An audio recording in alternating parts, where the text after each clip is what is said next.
Yo gengs, kembali lagi bersama gua Alfa Izwan di channel alfatech.id. Di sini gua akan membahas HP LG V20. Ini termasuk HP flagship di zamannya ya. Dan ya, apakah emang HP ini masih worth it jadi dipakai di tahun sekarang? Ya, kalian simak video kali ini aja cuy. Nah, tadi gue udah sempet ngomong HP ini HP flagship. Emang bener sih HP ini HP flagship keluaran tahun 2016 ya. Harganya dulu itu ya sekitaran 10 juta ya untuk barunya cuy. Dan di tahun sekarang harganya itu udah turun jomplang banget ya, sekitaran 1 juta sampai 2 juta ya. Lanjut kita ke bagian desain dari HP ini. HP ini tuh memiliki desain yang ya tergolong cukup jadul lah ya di masa sekarang. Ini desainnya tuh mengingatkan gua sama Google Pixel ya, seri Google Pixel. Yang dimana itu kamera belakangnya itu berada di tengah ya, yang ada 2 kamera berserta sensor dan flashnya itu loh. Dan bahan bodinya ini berbahan metal ya. Nah, untuk tampilan depan di HP ini tuh ya tergolong jadul lah ya, masih kotak. Tapi ya uniknya di sini LG itu ngeklaim bahwa layar di HP ini tuh ada 2, padahal nyatanya cuma 1 cuy. Jadi ya ini cuma layar berponi pada umumnya doang, dan LG yang pertama kali menerapkan layar berponi. Walaupun ini HP flagship di zamannya, tapi ini masih bisa dibuka ya casingnya cuy. Jadi ya kelihatan kerasa jadul banget lah gitu. Masih bisa dibuka casingnya, dan ini masih bisa dilepas pasang baterainya cuy. Jadi kalau misalnya kalian mau ganti baterai ya tinggal ganti aja gitu, nggak usah bongkar-bongkar lagi. Dan HP ini juga ada 1 slot SIM dan 1 untuk micro SD. Oke, kita lanjut ke display dari LG V20 ini. Untuk displaynya ini menggunakan IPS LCD dengan ukuran 5,7 inci ya untuk layar utama, dan secondary display yang ada di atas itu sekitar 2,1 inci ya. Kalau misal di total itu jadi 6,8 inci ya. Untuk resolusinya itu udah 2K cuy. Gila, udah 2K, dan rasionya itu 16:9 ya. Emang ini HP cocok buat kalian yang buat nonton-nonton cuy. Warnanya juga keluar, dan ya enak juga buat nonton cuy.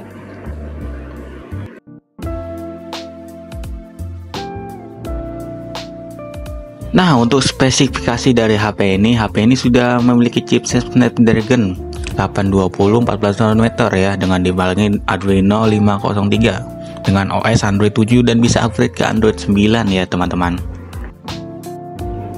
Dan HP ini juga memiliki 2 varian RAM, yaitu 4/32 dan 4/64. Nah, untuk punya HP gue ini memiliki RAM 4/64 GB ya. Oke, kita tes game dari HP ini ya. Gue bakal main game Mobile Legends. Nah, untuk game ini tuh masih tergolong bagus ya untuk FPS-nya, cuma ya gimana ya, agak sedikit ada patah-patah cuy dalam gua bermain selama 1 match ya. Cuman emang jarang terjadinya frame drop itu.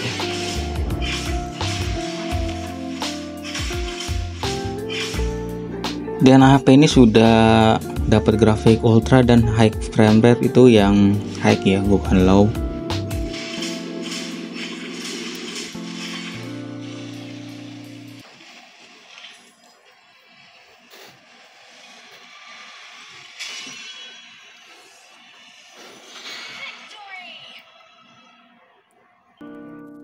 Oke, kita lanjut ke bagian speaker dari HP ini. Untuk speakernya menurut gue ini agak mendem ya suaranya. Mungkin karena HP gue sih ya bermasalah mungkin ya.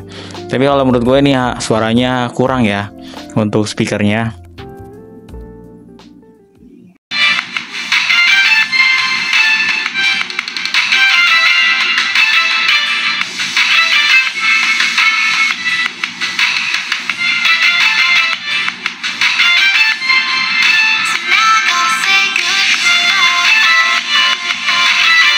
Oh ya, gue lupa ngasih tahu bahwa besar dari baterai HP ini tuh sekitar 3200 mAh ya. Kalau menurut gue pribadi emang ini agak cukup boros sih buat pemakaian sehari-hari ya.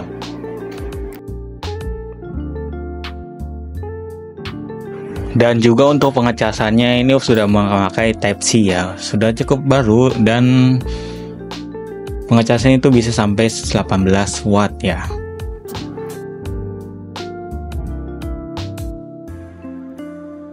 Oh ya, ini fitur yang didambah-dambakan, dia itu ada HiFi kodaknya ya buat dengerin musik lewat kabel handset ya.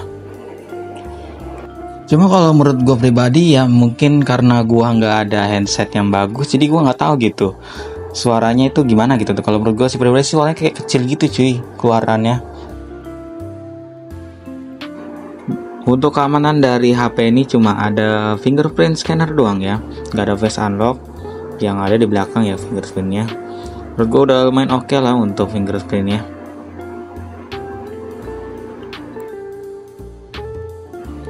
Untuk kamera utama atau kamera belakang HP ini tuh ada dua, yaitu 16 megapiksel f1.8 29mm standar dan 8 megapiksel f2.4 12mm ultrawide ya teman-teman.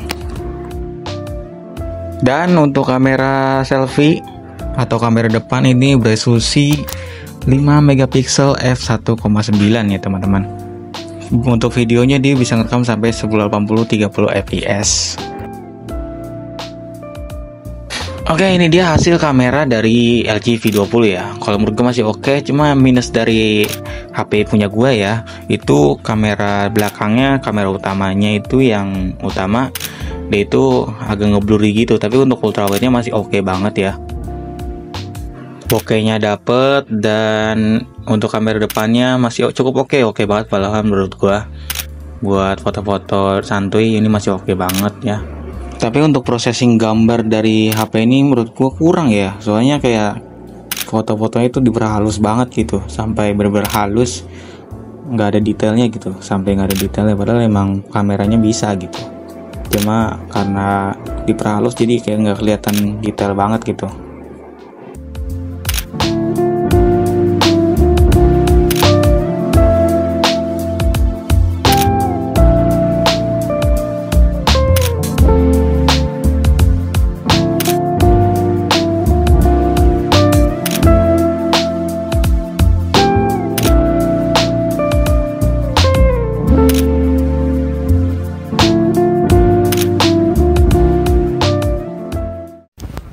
Oke, ini dia perekaman video dari LG V20 ya. Untuk stabilizernya standar sih ya, nggak terlalu mulus-mulus banget. Cuma untuk kamera utamanya dia itu kayak ada agak ngeblur gitu cuy. Jadi ya mungkin karena kotor kali ya di lensa bagian dalamnya, jadi kayak agak blurry dreamy gitulah. Nggak tahu nih kekurangan apa kelebihan, tapi kalau menurut gue sih ini kekurangan ya. Nah, by the way ini bisa di zoom, bisa di zoom. Nah, ini udah zoomnya, karena ngeblur jadi kayak hancur lah gitu kalau untuk zoom. Nah, untuk ultrawide nya guys, ini bakal pindah auto ke ultrawide ya. Ini belum di ultrawide, masih lensa yang biasa ya. Cuma kalau menurut gua mendingan kalian kalau mau buat video mendingan pakai lensa ultrawide nya ya, dia itu bisa lensa zoom gitu. Nah, ini dia untuk ultrawide nya. Nah, ultrawide-nya cukup bagus ya, sumpah. Mungkin karena gua nggak punya lensa ultrawide lah di HP gua. Jadi ini mungkin jadi pertama kali gua punya lensa ultrawide di HP ya. Tapi kalau menurut gua sih masih oke ya terbilang. Cuma untuk bagian samping-sampingnya itu dia agak noise gitu cuy. Ya. Dan distorsinya juga masih kerasa ya. Kerasa banget malahan kalau menurut gua. Apalagi buat foto nanti tadi kalian lihat foto ultrawide-nya distorsinya masih kelihatan banget. Tapi ini udah cukup bagus ya kalau menurut gue pribadi untuk rekam-rekam santuy-santuy. Tapi ya itu kekurangan di kamera depan ya untuk HP gue. Tapi untuk kamera depan sih kalau kalian dapat kamera belakang maksud gue, kalau kalian dapat yang bagus sih ya bagus-bagus aja cuy. Nah, di kamera belakang gue yang utama ya termasuk ini ngeblur gitu cuy, jadi agak gimana gitu. Emang ini kayaknya minus dari HP gua sih. Gua udah coba untuk itu tetap ngeblur cuy. Ya gitulah. Nah, dia untuk rekaman video di kamera depan ya teman-teman. Kalau menurut gua masih oke, dan dia itu bisa agak jauh banget ya. Kayak HP lain tuh kalau untuk kamera depan tuh ngezoom banget cuy, ini kagak ya. Jadi ya cukup oke, dan Untuk HP gua ini kamera depannya masih oke ya. Minusnya paling cuma kotor dikit doang. Dan ya masih cukup dibilang masih bisa digunain lah untuk ngevlog-vlog santuy. Dan jauh banget ya untuk range-nya. Ini tangan gua udah jauh. Kalau dekat masih agak kelihatan di backgroundnya cuy. Jadi ya enak lah. Untuk stabilizer ya standar ya. Karena mungkin ini kagak ada ice-nya cuy. Jadi ya nggak bisa bener-bener itulah, paling ada software doang sih kalau kata gue, cuma nggak ngaruh-ngaruh banget lah kalau masalah stabilizer kalau pakai OIS gitu. Nih by the way gue bakal root HP ini, semoga videonya bakal bagus ya, rekamannya dan kameranya juga bakal bagus. Nanti kamera mungkin bakal gue benerin juga ya, yang kamera belakang itu kamera utamanya. Dan ya ini menurut kalian gimana? Bagus lah ya kalau menurut gua sih. Oke, kesimpulan dari HP LG V20 ya yang sudah gue review. Kesimpulannya HP ini kurang worth it ya kalau misalkan kalian dapat di harga sejuta, karena di harga sejuta kalian bisa dapat HP flagship ya, kayak misal Sony XZ series dan HP Samsung di harga sejuta yang flagship di seri S gitu. Kalau LG V20 ini kurang worth it kalau menurut gua. Tapi kalau misalnya kalian dapat di harga sekitaran 500.000 ke bawah, ini masih worth it. Tapi kalau misalnya kalian pecinta kabel ya, headset berkabel, pengen mencari ini ya HP kuadratnya, kalau menurut gua ya kurang worth it ya di harga sejuta. Mending kalian ambil dari LG yang lain ya di atasnya. Kalau misalnya kalian dapat harga 100.000, 500.000, worth it aja, karena emang harganya sekitar segitu. Jadi ya kesimpulan dari kesimpulan, ini HP worth it kalau misalnya kalian dapat di harga 500.000 ke bawah. Selain itu di atasnya gue kurang merekomendasikan HP ini.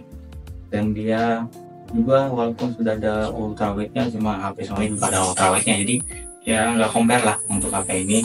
HP untuk zaman sekarang cuy dengan harga 1 juta. Tapi kalau misalnya 400.000 ini masih oke banget karena ini flagship di zamannya. Oke, sekian dari video kali ini. Jangan lupa kalian subscribe, like, komen, dan share video ini. Terima kasih yang sudah nonton sampai habis ya, sampai kesimpulan di video ini. Jangan lupa kalian subscribe ya. Oke, dadah.